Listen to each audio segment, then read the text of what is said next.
Alrighty boyos, welcome back once again to another video. How you guys doing? Guys, today we're going to be talking about the best farming build in Fortnite Save the World. I did a Twitter poll which over like 200 of you guys participated in, which is freaking insane. A lot of you guys were very vocal about what you guys wanted, and it was between the hero, ninja hero, and it was between the best farming build in the game, and you guys voted for the farming build, so that's what we're going to be taking a look at today. If you guys do not follow me on Twitter, we are very close to 3,000 followers, so if you guys do care about that, please go over to the Twitter, give it a follow. It'll be the first link in the description. But yes guys, today I will be talking about the best farming build, because with the new 8.0 update, anti-material charge has taken a heavy hit.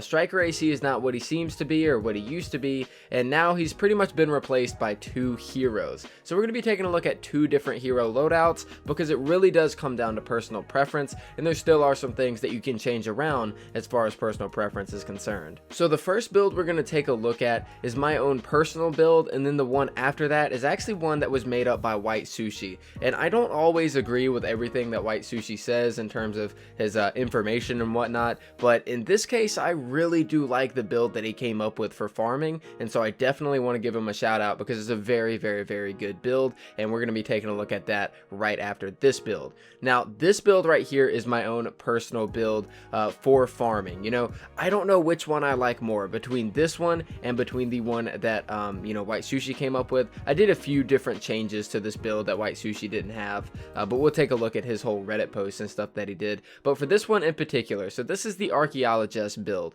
Now if we take a look at Archaeolo-Jess, she comes with Teddy, Seismic Smash, and Phase Shift. The only abilities you're really going to be using here is Phase Shift, and you're rarely going to be using your Teddy, and even rarely going to be using your Seismic Smash.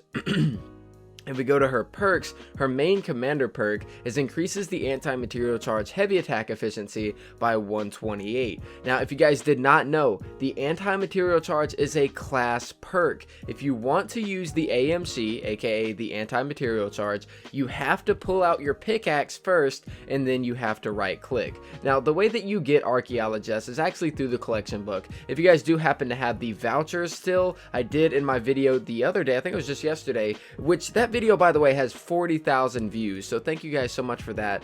In that video I did mention that Archaeolo-Jess is one of the best farming heroes in the game, so if you guys did happen to use your voucher on her, then this is the build that you guys can pair with her. So this girl right here, she will increase your AMC heavy attack efficiency by 128%, and that's what basically makes her really good. So we also have the team perk Long Arm the Law, which increases your anti-material charge range by 1 tile. Now in my opinion, this is a heavy nerf, and we were talking about how AMC really isn't as good as it used to be. This should at least be 2 tiles. I feel like AMC as a whole got really nerfed, you know, in this patch, in this new update, and Long Arm of the Law really should have a buff to allow for 1 more tile. You guys will see in the gameplay in the background in just a minute on how this has been affected.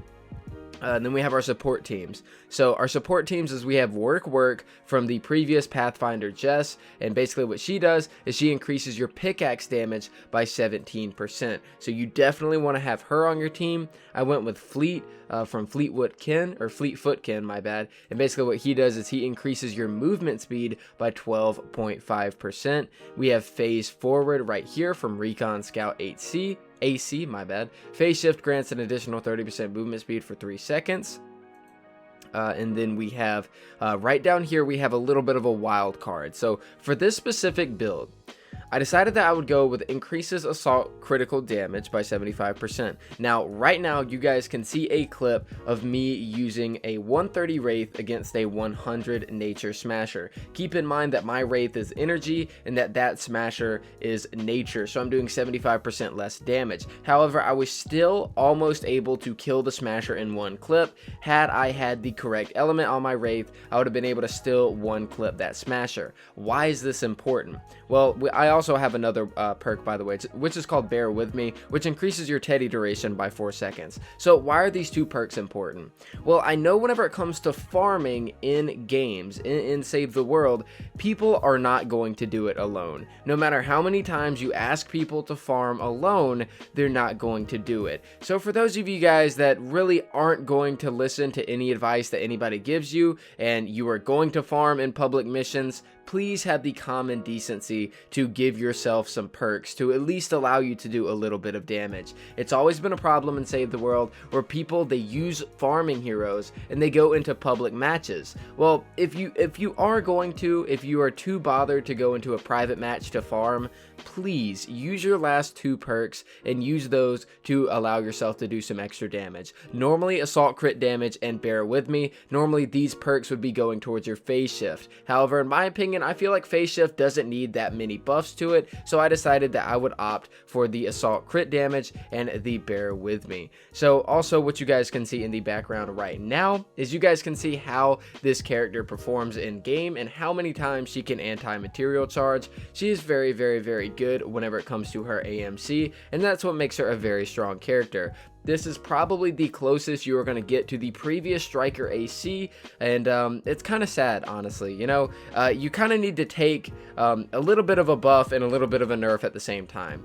You are not able to use your anti-material charge to be as effective as you previously were. You're not going to go as far, you're not going to hit as hard, you're not going to be doing, you know, damage, you're not going to be hitting as many items at the same time. However, you are able to use it multiple times back to back to back. And so some people might prefer that, some people might not. I personally do not like this. I wish it was a little bit farther. Like I said, Long Arm of the Law as a team perk needs to be buffed. However, this is probably the best you are going to get for Striker AC, and I wanted to throw this into the video. Now, the other build for this video, and the main one we're really going to be focusing on, as I found it to be my personal favorite, is actually the normal Pathfinder Jess build. So my own personal Pathfinder Jess build, this has the work ability, as we went over earlier, which increases your pickaxe damage by 50%. We also have the team perk, which is Long Arm of the Law yet again. We have Fleetfoot Kin, we have Phase Forward, and then we have Strike Cost, which is Pathfinder, which allows our anti-material charge to cost less, but only by 28% this time. And for our last 2 perks, we went with a full-on farming build. Again, if you guys want to go back and look at the Pathfinder build, if you want to build it around at least a little bit of damage, then you can, because like I said, I know people are going to farm in public missions anyways, even though I say you shouldn't. But if you are, then please have the common decency to replace these last 2 perks, as they're not 100% necessary and you could use those for some extra damage. But for the last 2 perks, we have increases the phase shift maximum by 1, and we have decreases the phase shift cooldown by 25. Now, like I said, I got this build idea from White Sushi. So what we're going to do is we're going to go on over to his Reddit post right here, and we're going to take a look. It is called My Day 1 Builds featuring the Bundle Bus. Now, if we click on this image and then we do a little bit of a zoom in, he has the farming build right here. What White Sushi had to say personally, he said, last but not least, we have our farming build. After anti-material charge got changed, it doesn't feel relevant anymore, at least farming wise. Even with strike cost and main, we are still looking at over 20 energy per punch, 5 punches before having to wait for energy regen, and almost no range. However, pickaxing stuff feels absolutely amazing now. With work, and commander, the player breaks most rocks in 4 hits, 3 hits if you hit a single crit. The rest of the supports are just there to supplement mobility,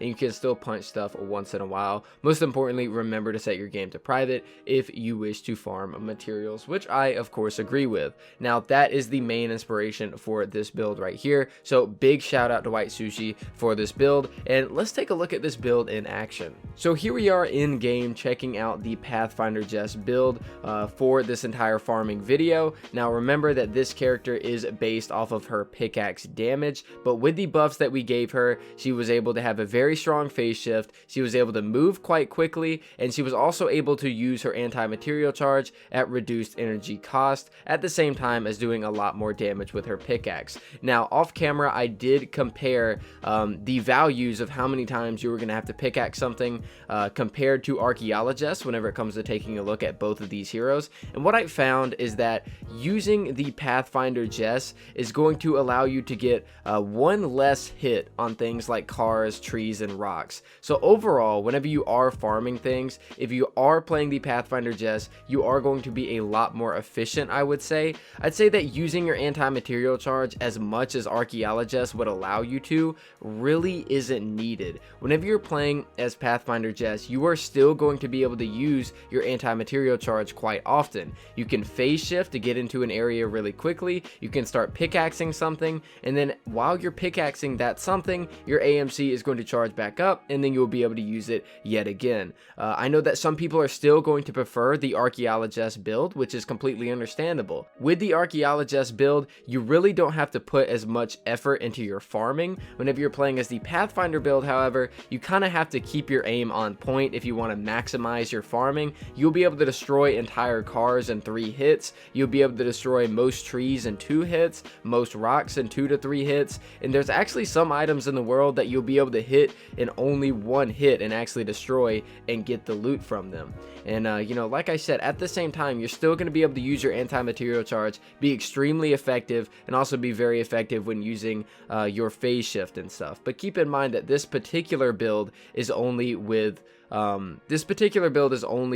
you know, full farming perks. You know, the other one that I showed with Archaeolo-Jess did have some damage perks added onto it, just so that I could use that as an example for people that want to go into public matches for some reason. Like I said, and I've said multiple times in this video, please only go into private matches when you're farming. But yeah, I would say that in my opinion, the Pathfinder Jess build is the superior build, but I could understand why people would like the Archaeolo-Jess build, which is exactly why I wanted to show both of them in this video. But guys, that is it for me. I hope you guys did enjoy this video, and I hope that you guys found it useful. I tried to make this as simple as I could and explained as best that I could, and I did hope that, you know, you guys did enjoy this, and you guys seem to have been showing a lot of support on the videos recently, which I heavily appreciate. I really do. So we're gonna have a news video out later today if you guys are interested in that, which I hope you are. It's gonna be quite interesting bonus news, and we'll also have a Twitch stream tomorrow because we are almost I think we're less than 200 followers away from 4,000 on Twitch, which is very, very awesome.